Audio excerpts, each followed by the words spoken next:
One evening, Maui and his brothers were making kai for a hangi. They had just finished heating the stones when the sun went down, and it quickly became too dark to see.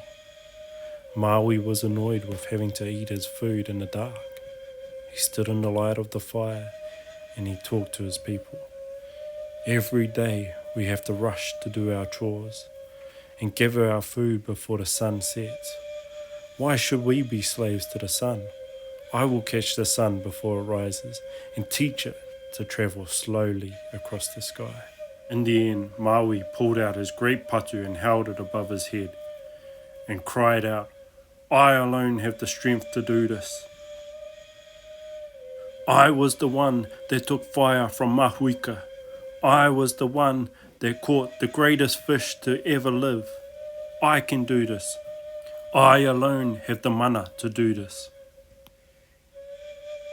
The next day, Maui and his brothers cut down many harakeke to make flax rope, and they cast a strong, magical karakia over it so that it may hold Tamanui Te Rā.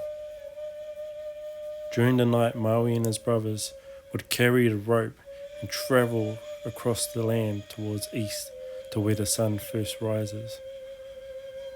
During the day, they would hide underneath trees and bushes so that Tamanui Te Rā couldn't see them. Once Maui and his brothers had reached the edge of a huge red-hot pit dug deep into the ground. Inside this pit was Tamanui Te Rā, the sun. Maui directed his brothers, "Get ready. Hide behind rocks. Get your harakeke rope and we shall snare the sun." The brothers took up position, each hiding behind a big rock, a toka, wielding their magical harakeke rope, ready to cast onto Tamanui Te Rā.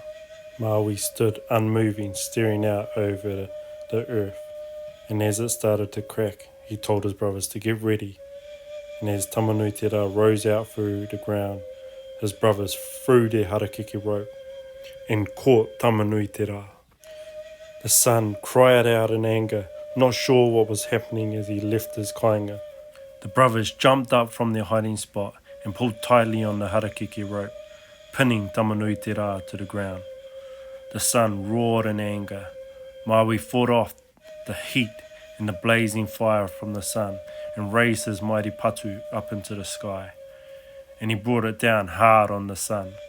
"Why are you doing this to me?" cried Tamanui Te Rā. "From now on you will travel slowly across the sky. Never again will the length of our day be chosen by you." Tamanui Te Rā tried to struggle free, but again Maui showed his ihi and his kaha, and he brought down his patu on the sun. And so Maui and his brothers released the ropes and allowed Tamanui Te Rā to return to his trip through the sky. And from this day, days became longer for Maui and his people, allowing them to thrive, and Maui's power and kaha was shown. And so, because of what Maui did, we need to make the most of every day.